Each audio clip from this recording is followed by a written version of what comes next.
નમસ્કાર વિદ્યાર્થી મિત્રો, આપણે હવે નવા ટોપિકની વાત કરીએ.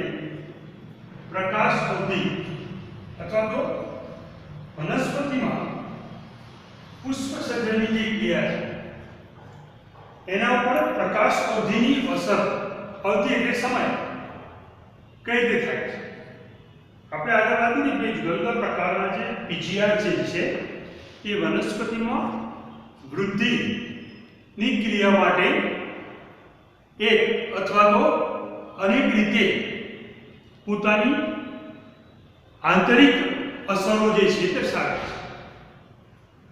હવે આ પરિબળો જ્યારે અસર દર્શાવતા હોય ત્યારે કેટલાક બાહ્ય પરિબળો જે છે એની અસર પણ આ અવરોધકો નિયામકો જે છે એના દ્વારા નિયંત્રિત થતી હોય છે. આપણે વાત કરીએ કે તાપમાન અને પ્રકાશ આ બે પરિબળ એવા છે કે જે વનસ્પતિમાં વૃદ્ધિની ક્રિયા અથવા બીજાંકુરણની ક્રિયા અથવા પુષ્પ સર્જનની ક્રિયા પર અસર કરે છે. તો આ જે બે પરિબળો જે છે બાહ્ય પરિબળો કે જે કઈ રીતે વનસ્પતિની જુદી જુદી ક્રિયાઓ પર અસર કરે છે, તો એમાં આપણે એક પરિબળ જે છે એની વાત કરીશું પ્રકાશ. અને એ કઈ ક્રિયા પર અસર કરે છે? પુષ્પ સર્જનની ક્રિયા, ફ્લાવરિંગ.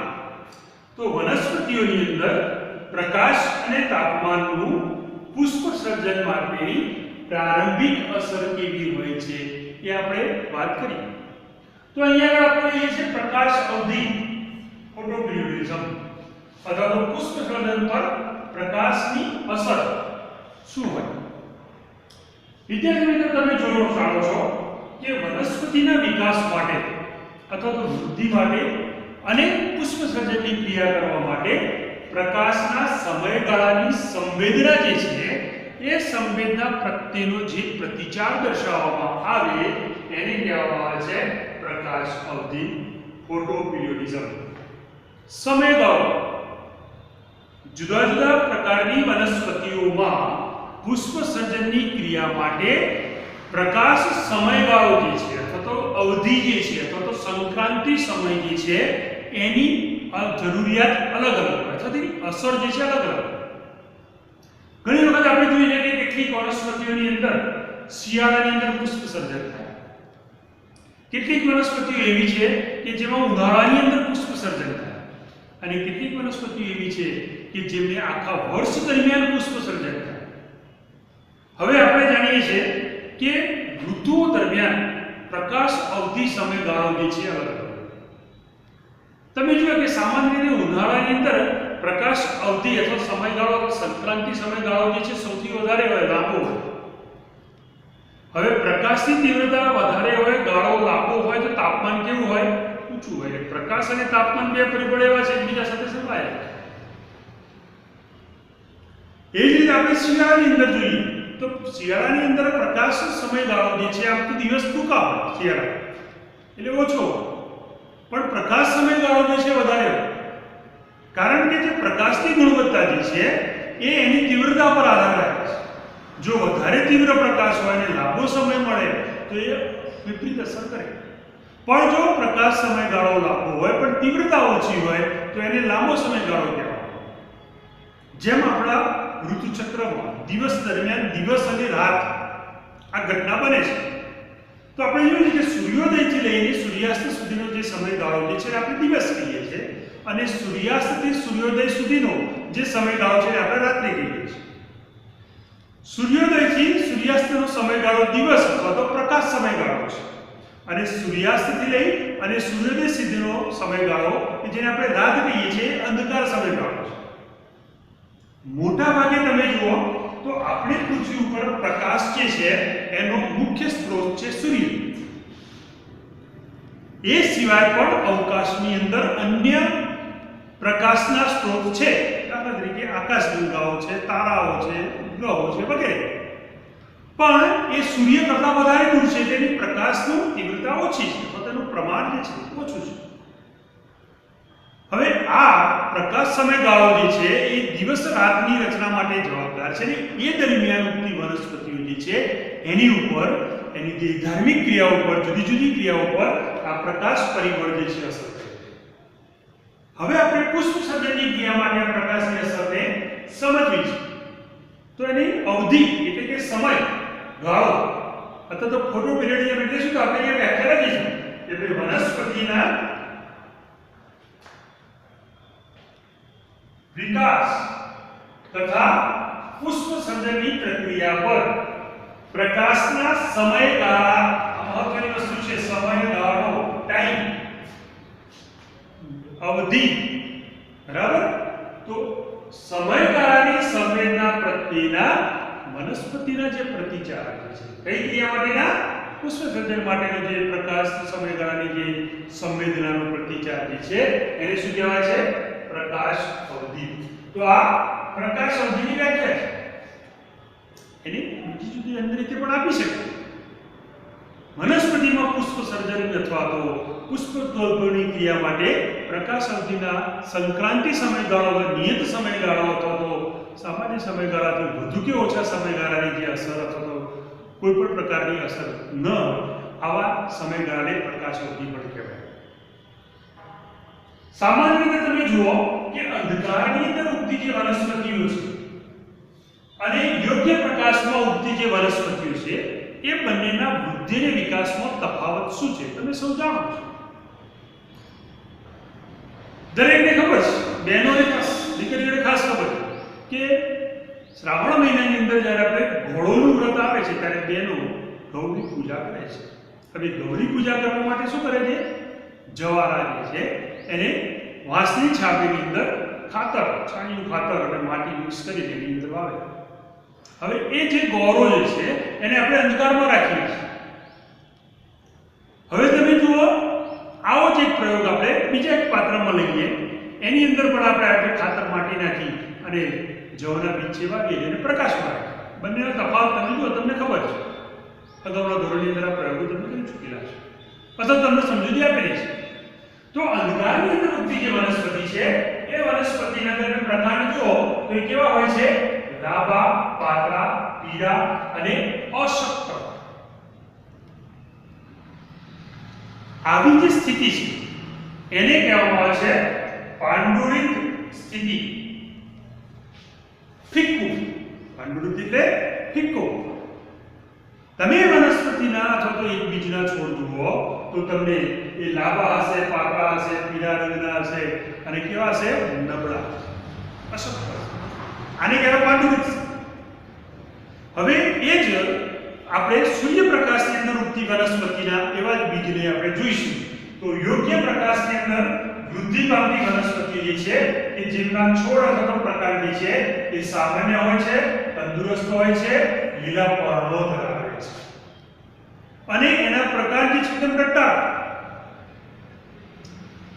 અંધકારમાં ઉગતી વનસ્પતિના પ્રકારના અથવા છોડ છે લાંબા હોય, જ્યારે સામાન્ય અથવા યોગ્ય પ્રકાશમાં ઉગતી વનસ્પતિના છોડ જે છે ટૂંકા હોય. તો આ બંને અંધકાર અને પ્રકાશની અંદર ઉગતી વનસ્પતિનો આપણે વૃદ્ધિ વિકાસ જે છે જાણી શકીએ છીએ, ખબર છે. તો અહીંયા આગળ પ્રકાશ કેટલા સમય માટે પ્રાપ્ત થાય છે તેની વનસ્પતિના પુષ્પ સર્જન પર નોંધપાત્ર અસર આપણને જોવા મળે. આપણે જોઈએ છીએ અમુક વનસ્પતિઓમાં શિયાળાની અંદર પુષ્પ સર્જન થાય, અમુકમાં ઉનાળામાં થાય, જ્યારે અમુક વનસ્પતિ એવી છે બારમાસી તો તમે જો 12 માસ એના પર પુષ્પ સર્જન હોય છે. તો એનો અર્થ શું થયો કે જુદા જુદા ઋતુમાં ઉગતી વનસ્પતિઓમાં પ્રકાશ અવધિ અથવા સમયગાળો જે છે એ પુષ્પ સર્જનને અસર કરે છે. તો જ પુષ્પ સર્જન થાય. કેટલાક પાક છે શિયાળામાં જ લઈ શકીએ છીએ આપણે, કેટલાક પાક જે છે આપણે ઉનાળામાં લઈ શકીએ છીએ, કેટલાક પાક જે છે આપણે ચોમાસામાં લઈ શકીએ છીએ. ઘણા પાક એવા છે કે જે બે ઋતુ, બે સિઝન સુધી ચાલે, કપાસ. તો આના ઉપર સમયગાળો જે છે એની અસર અલગ અલગ. તો એનું કારણ શું? તો આપણે એના વિશે આગળ વાત કરીએ.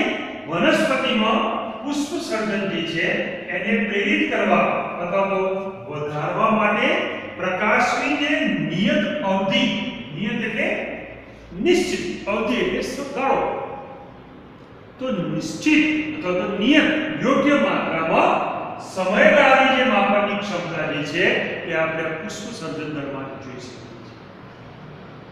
અને આ પુષ્પ સર્જન માટે પ્રકાશ સમયગાળો જે છે એની અવધિ જે છે એના આધારે વનસ્પતિઓ 3 પ્રકારની હોય.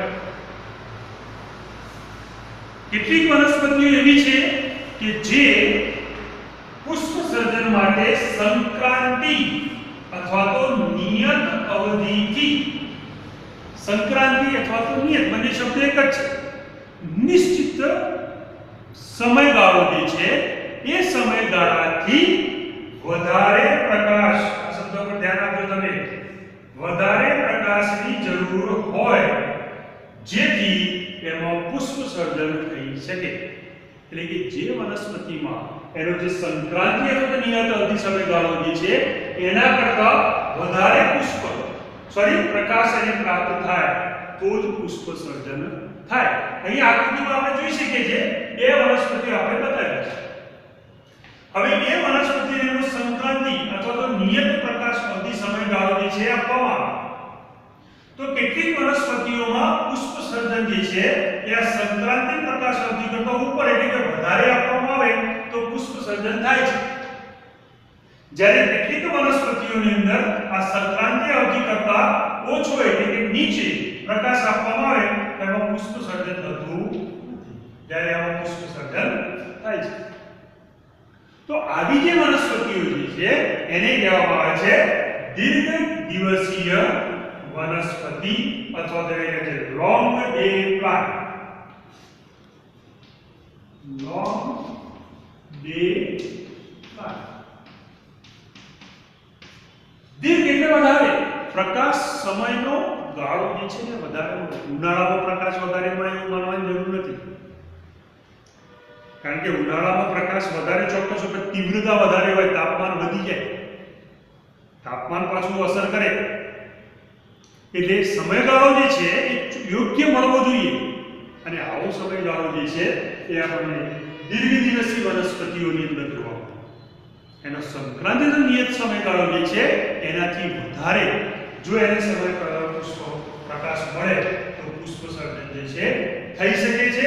જો એનાથી નીચે અથવા ઓછો મળે તો એમાં પુષ્પ સર્જન થતું નથી. અને આવી વનસ્પતિને શું કહેવાય છે? દીર્ઘ દિવસીય વનસ્પતિ.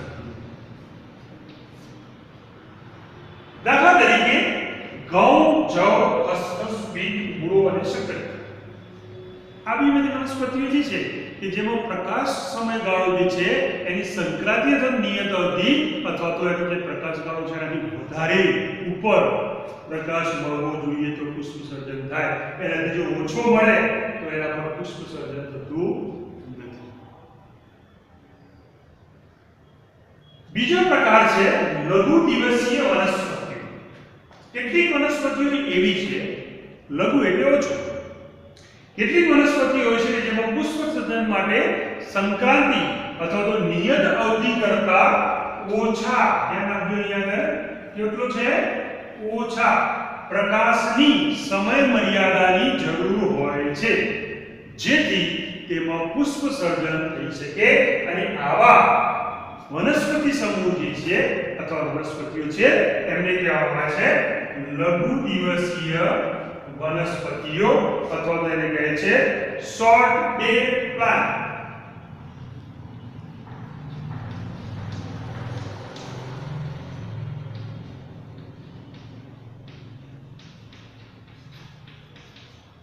આ સમયગાળો જે છે એને ઓછો જોઈએ એટલે એને શોર્ટ ડે પ્લાન્ટ, લઘુ દિવસીય. એનો જે સંક્રાંતિ અથવા તો નિયત અવધિકાળ જે છે એનાથી ઓછા સમય માટે એને પ્રકાશ મળવો જોઈએ તો એમાં પુષ્પ સર્જન થઈ શકે. આને કહેવાય લઘુ દિવસીય. તો આપણે એનું ઉદાહરણ છે લઘુ દિવસીય વનસ્પતિની અંદર તમે જો કે સંક્રાંતિ પ્રકાશ અવધિ જે છે એ વધુ મળે તો પુષ્પ સર્જન થતું નથી. પર જો સંક્રાંતિ અથવા નિયત પ્રકાશ અવધિ કરતાં નીચે અથવા તો ઓછો પ્રકાશ મળે એમાં પુષ્પ સર્જન જે છે એ થઈ શકે છે. તો આપણે આ જ બાબત જે છે અહીંયા આગળ પિક્ચરની અંદર સરળતાથી જોઈ શકીએ. તો આવી વનસ્પતિઓને કહેવામાં આવે છે લઘુ દિવસીય. પ્રકાશ જે છે એના નિયત અથવા તો સંક્રાંતિ સમયગાળા કરતાં ઓછો ઓછા પ્રકાશની જરૂર હોય, ઓછો સમય એને પ્રકાશ મળવો જોઈએ, તો પણ એમાં પુષ્પ સર્જન થઈ શકે. તો આને કહેવાય લઘુ દિવસીય વનસ્પતિ. અને એના ઉદાહરણ છે ડાંગર, સોયાબીન, ગાજરનું, તમાકુ અને શેરડી. ત્રીજા પ્રકારની વનસ્પતિઓ જે છે કે જેને આપણે કહીએ છીએ તટસ્થ દિવસી વનસ્પતિ, ન્યુટ્રલ અથવા તો બે ન્યુટ્રલ વનસ્પતિ. જે વનસ્પતિઓમાં પુષ્પ સર્જન માટે પ્રકાશ અવધિના લાંબા કે ટૂંકા અથવા તો ઉપર કે નીચે ગાળાની અસર ની પ્રતિક્રિયા પ્રેરણા સાથે કોઈ સંબંધ હોતો નથી. પુષ્પ સર્જનની ક્રિયા માટે લાંબા કે ટૂંકા ગાળાની સંક્રાંતિ અથવા તો અવધિ સમયગાળો જે છે એની પ્રતિક્રિયા પ્રેરણા સાથે કોઈ સંબંધ હોતો નથી, કે પુષ્પ સર્જન સાથે એનો કોઈ સંબંધ હોતો નથી. પ્રકાશ વધુ મળે કે ઓછો મળે એની સાથે એને કોઈ લેવા દેવા અને એને પ્રકાશ ક્ષણિક પણ મળવો જોઈએ. વધુ સમય મળે તો પણ, ઓછા સમય માટે મળે તો પણ એમાં પુષ્પ સર્જનની અસર ઉપર કોઈ અસર થતી નથી. એની એસેન્શિયલિટી એટલી જ છે કે પ્રકાશ મળવો જોઈએ, લાઈટ મળવું જોઈએ, તો પણ એમાં પુષ્પ સર્જન થાય. અને આવી વનસ્પતિઓ જે છે એને કહેવામાં આવે છે તટસ્થ દિવસીય વનસ્પતિઓ, અથવા તો એને કહે છે બે ન્યુટ્રલ.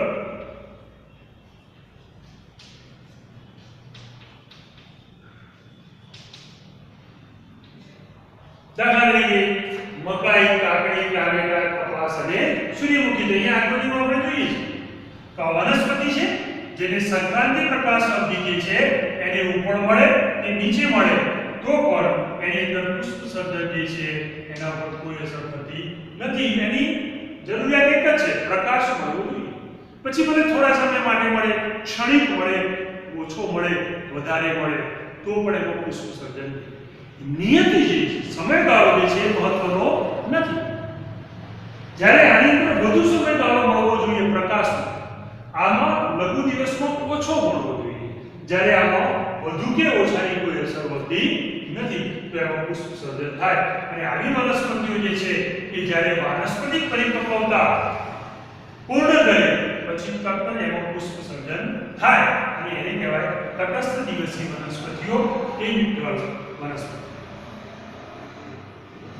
અહીંયા આગળ આપણે જોયું કે આ વનસ્પતિઓમાં પુષ્પ સર્જનની ક્રિયા માટેનો જે સમયગાળો જે છે એના આધારે ત્રણ પ્રકારો: દીર્ઘ દિવસી કે જેમાં વધારે પ્રકાશની જરૂર એના સંક્રાંતિ સમય કરતા, અથવા તો લઘુ દિવસીય સંક્રાંતિ સમય કરતા ઓછા પ્રકાશ, અથવા તો તટસ્થ દિવસી વનસ્પતિઓ કે પ્રકાશ અવધિ અથવા તો સંક્રાંતિ અથવા નિયત પ્રકાશ અવધિ જે છે એની લાંબા કે ટૂંકા ગાળાની કોઈ અસર પુષ્પ સર્જન પર થતી નથી. તો આવી વનસ્પતિઓને આપણે શું કહીશું? તટસ્થ દિવસી વનસ્પતિ.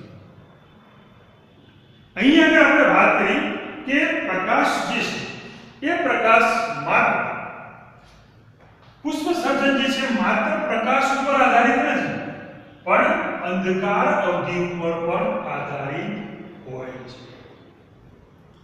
કેટલીક વનસ્પતિઓ, દાખલા તરીકે દીર્ઘ દિવસી વનસ્પતિઓ, આપણે એમાં વાત કરી કે દીર્ઘ દિવસી વનસ્પતિઓની અંદર પ્રકાશનો જે સમયગાળો જે છે એ સમયગાળો વધારે મળવો જોઈએ. દાખલા તરીકે અહીંયા હું એક આકૃતિ દ્વારા તમને સમજાવું છું. માનો કે એક સમયગાળાનો મીટર છે. હવે એના ઉપર આ જે સમયગાળો જે છે એ આપણે પ્રકાશ સમયગાળો લઈએ અને આ જે છે અંધકાર સમયગાળો છે. બરાબર? હવે આ વનસ્પતિઓની અંદર પ્રકાશ સમયગાળો જે છે એ વધારે હોવો જોઈએ. એનો જે સંક્રાંતિ અથવા તો નિયત અવધિ જે છે એના કરતાં વધારે પ્રકાશ પડે તો પુષ્પ સર્જન થાય. અંધકાર સમયગાળો જે છે એ ઓછો મળવો, પરંતુ આની અંદર ફેરફાર થાય. દાખલા તરીકે અહીંયા આગળ એક બીજી આકૃતિ દ્વારા તમને દોરી બતાવું. અહીંયા પુષ્પ સર્જન થશે.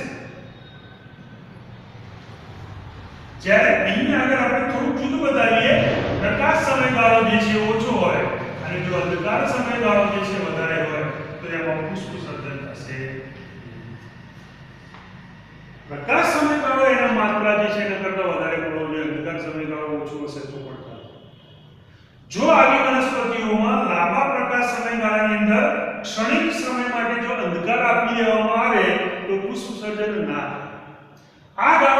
ઘટવો જોઈએ નહીં. વધે તો ચાલે પણ એના નિયત સંક્રાંતિ કરતા ઓછો થવો જોઈએ નહીં. તો આમાં પુષ્પ સર્જન જો પ્રકાશ સમયગાળો વધારે હશે, અંધકાર સમયગાળો થશે. જો અંધકાર સમયગાળો વધારે હશે અને પ્રકાશ સમયગાળો ઓછો હશે તો પુષ્પ સર્જન થશે નહીં. એટલે પ્રકાશ અને અંધકાર અવધિ પર આધારિત આ પુષ્પ સર્જનની ક્રિયા હોતી નથી, પરંતુ તેઓની સાપેક્ષ અવધિ પર પણ નિર્ભર હોય છે. એટલે સાપેક્ષ અંધકાર સમયગાળો જે છે વધવો જોઈએ નહીં, તો પુષ્પ સર્જન થશે નહીં. અથવા તો પ્રકાશ સમયગાળાની અંદર તમે જો એક ક્ષણિક સમય માટે અંધકાર આપી દો તો પણ એમાં પુષ્પ સર્જન થશે નહીં.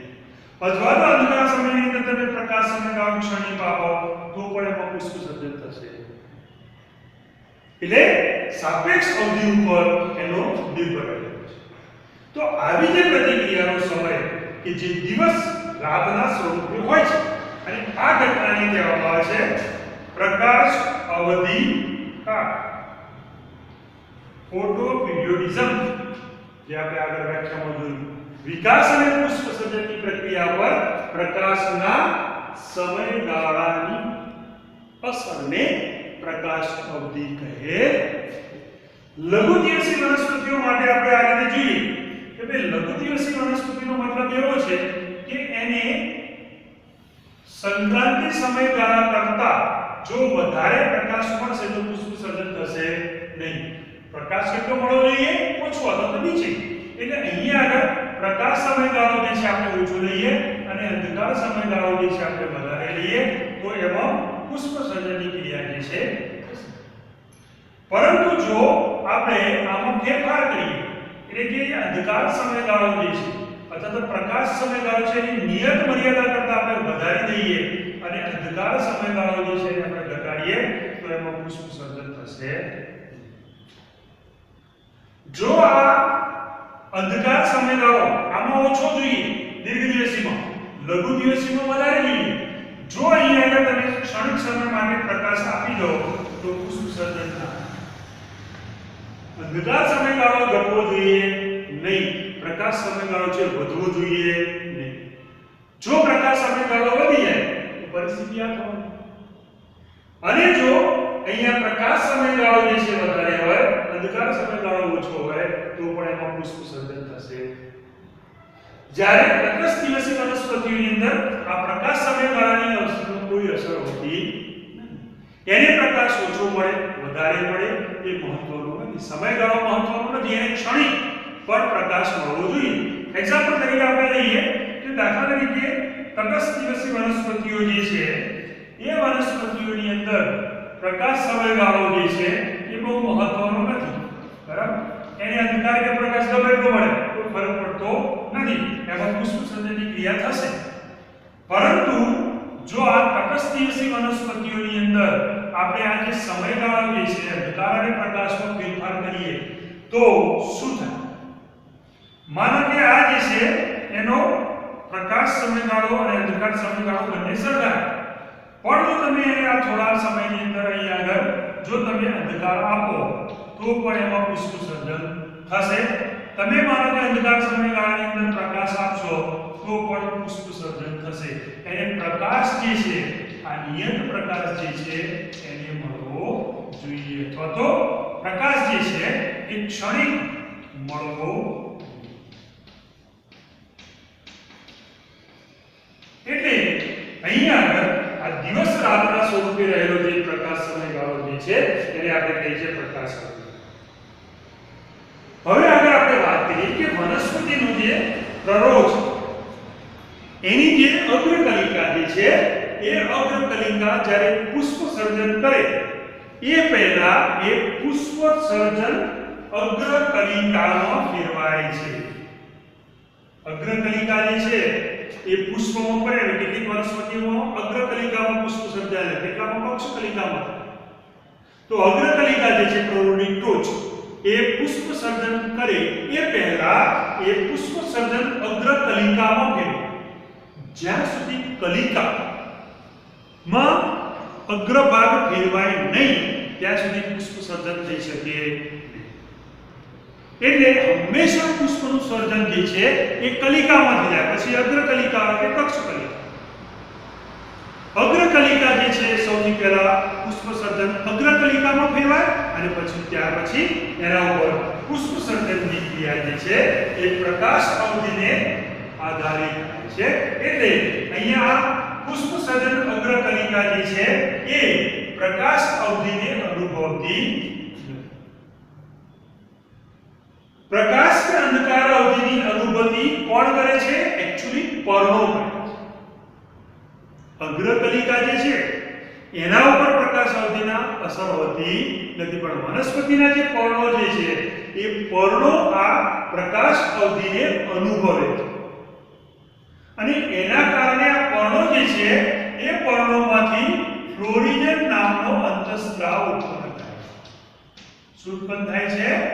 ફ્લોરિજન અંતઃસ્ત્રાવ. અને આ ફ્લોરિજન અંતઃસ્ત્રાવ જે છે એ પુષ્પ સર્જનની ક્રિયા જે છે એને પ્રેરે. પ્રકાશ જો અહીંયા ટોચ ઉપર પડે તો આ અગ્રકલિકા એની અસર અનુભવતી નથી. પુષ્પ સર્જનની જે ક્રિયા જે છે એનો અનુભવ કોના દ્વારા? પર્ણો દ્વારા પ્રતિચાર દર્શાવવામાં આવે. પર્ણો જે છે આ ફ્લોરિજન નામનો એક અંતઃસ્ત્રાવ ઉત્પન્ન કરે છે અને આ ફ્લોરિજન અંતઃસ્ત્રાવ જે છે એ પુષ્પ સર્જનની ક્રિયાને પ્રેરે છે. એટલે આ અંતઃસ્ત્રાવ જે છે અહીંયા પર્ણોમાંથી અગ્રકલિકા પાસે આવે અને અગ્રકલિકામાં આવી અને ત્યાં પુષ્પ સર્જનની ક્રિયા કરે. અંતઃસ્ત્રાવ જે છે આ ક્રિયા કોઈ એક સ્થાને ઉત્પન્ન થાય, જ્યાં ઉત્પન્ન થાય તેની અસરકારકતા હોતી નથી, પણ અન્ય સ્થાને જ્યાં ક્રિયા થતી હોય ત્યાં વહન પામીને જાય અને ત્યાં પોતાની ક્રિયાનો પ્રતિચાર દર્શાવે.